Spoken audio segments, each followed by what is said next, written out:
Serious, what was the worst change in a person you saw at your high school reunion?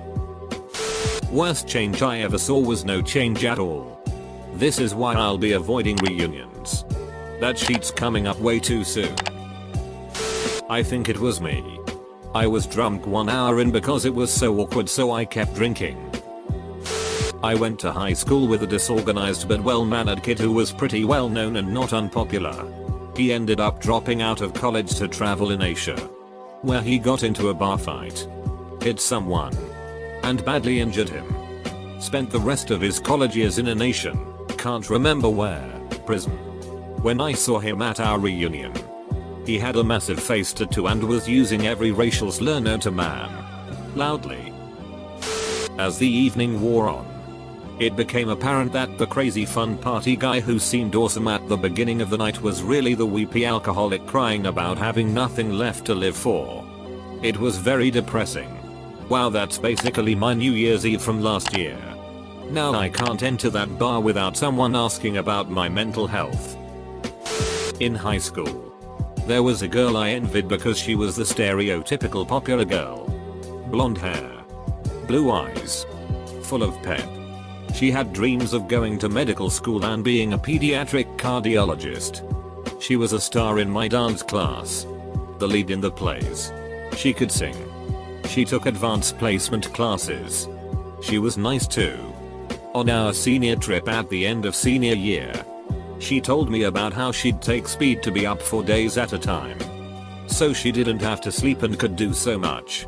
She never went to college. She looks really bad. Had a few babies. One of them born addicted to drugs, I believe. She walks around town with her head down, all in black. She doesn't talk to anyone. It's really sad, honestly.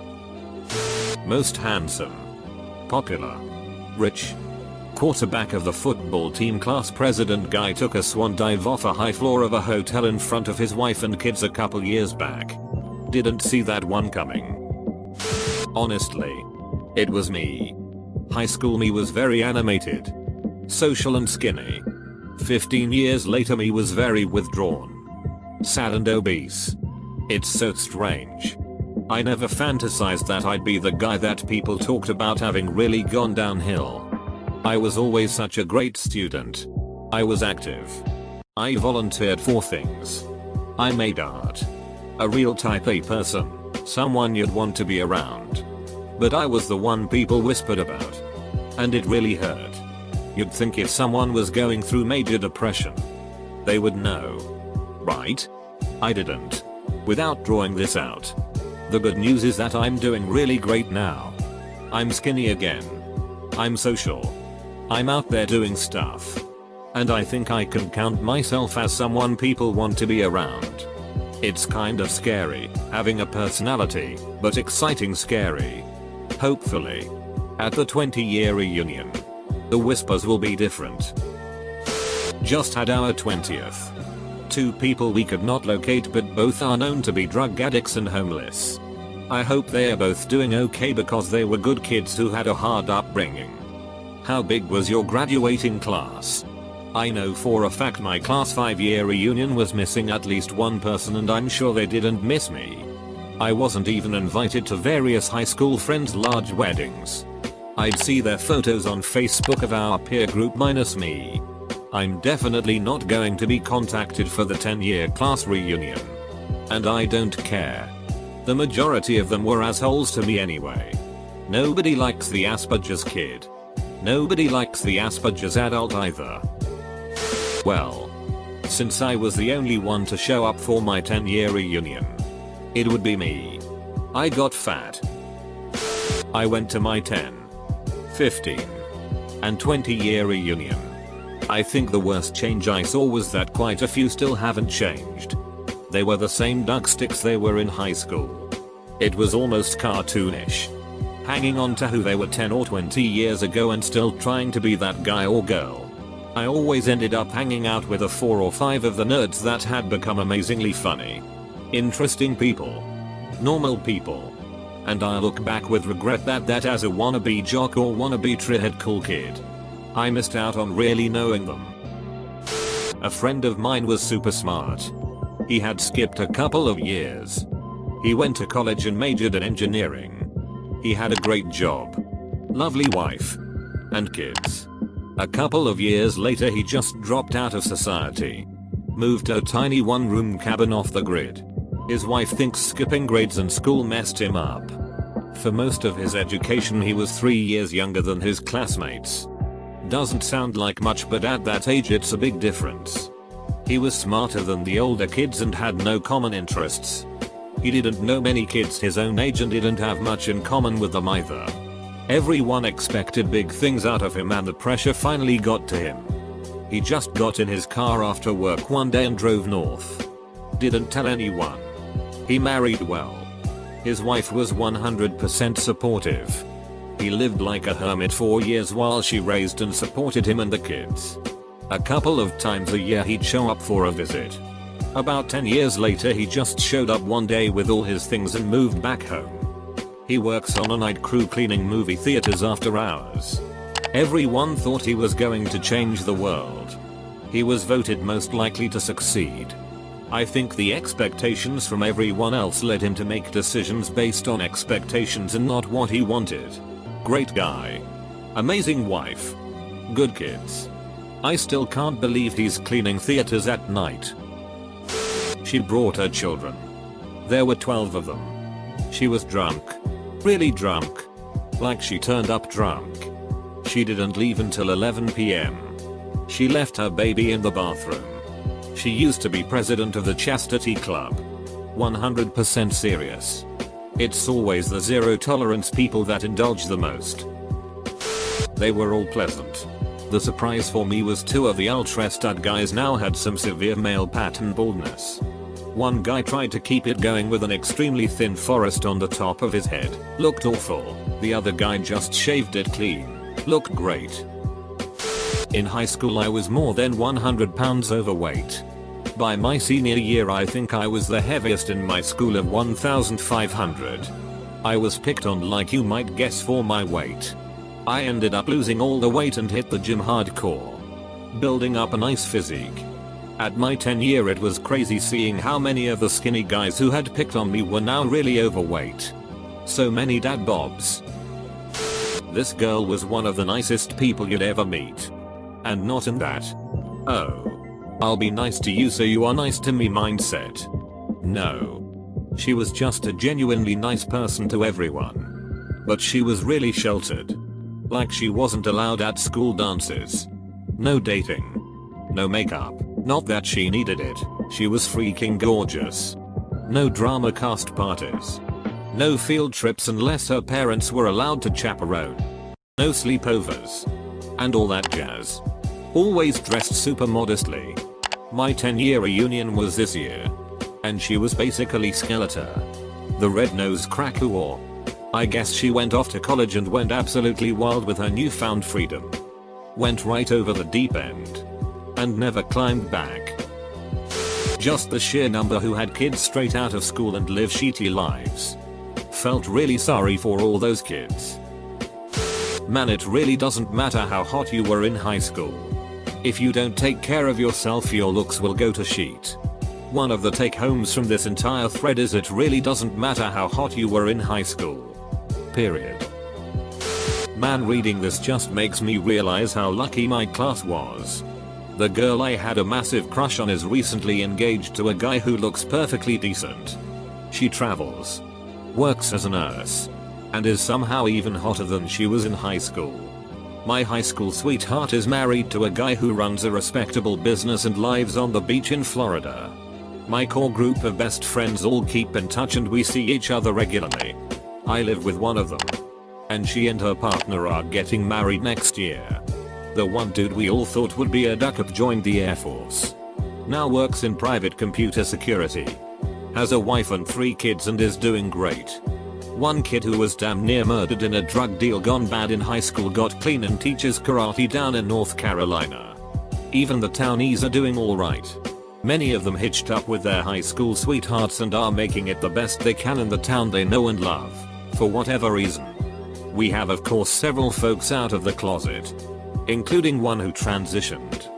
but they all seem to be doing just fine. My 20th is coming up, so I'm sure to hear more stories. But the most messed up one that I know about now is about the guy who was friends with everybody in our class. He didn't really have a set clique and could fit in with any of them, and got along with everybody. A while back, he became a registered sex offender after he abused his neighbor's teenage kids. When I found out, I did some FB creeping and found out that a vast majority of his friends and likes are porno related.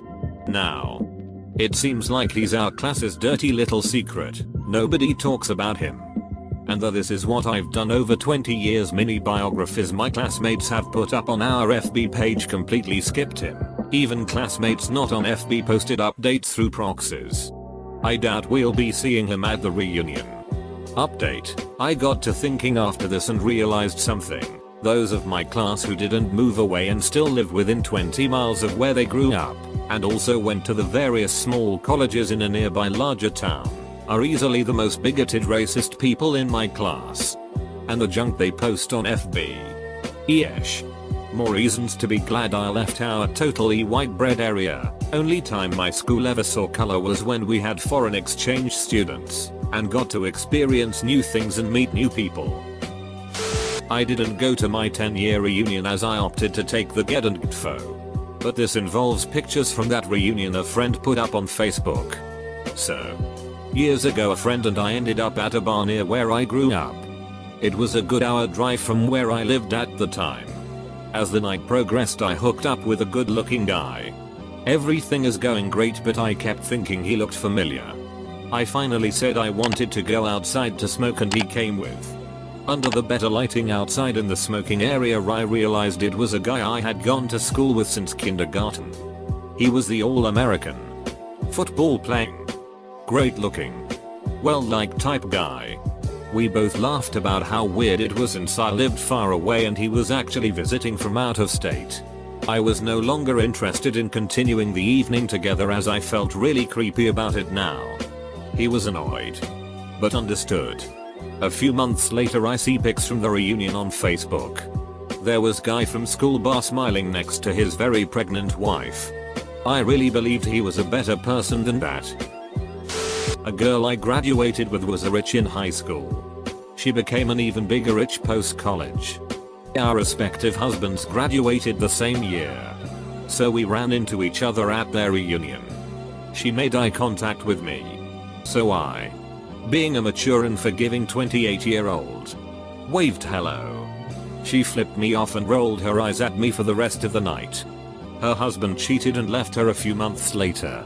I didn't feel too bad overall. Suck it, Jen. Obviously she didn't make it to the reunion, but one of the sweetest and kindest girls in my class became a hooker. My best friend dated her 4 years in school. She got hooked on heroin, started turning tricks to pay for it, and was murdered. The saddest part was seeing what it did to her mom and dad, who are just wonderful people, and raising her daughter that she never knew. The bastards who held her dumped her in a ditch. Duck heroin man. And duck anyone who sells that death sentence. Edit. Come to think of it, I don't think I'll be attending any other reunions. I've been to too many funerals of people I should be having a drink with instead. Our reunions are funerals now. And I've only been out of high school 15 years. Honestly, when my 10-year reunion came around 4 years ago, I was too poor to attend. It was something like $50 to attend. And it had a 1920s dress-up theme which I had nothing even remotely acceptable for.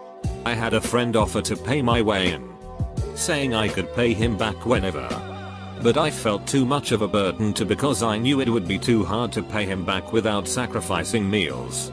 This was at a time when I couldn't afford the $20 a month in gas it would cost me to drive to my girlfriend's house, one town over, a couple times a month.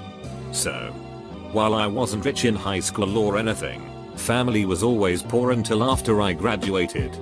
I really felt like a failure for not being able to attend and catch up see everyone from my graduating class. Since then, I've really advanced in my career field, resulting in pay raises. I've married that girlfriend. We got a house in a really nice neighborhood last fall.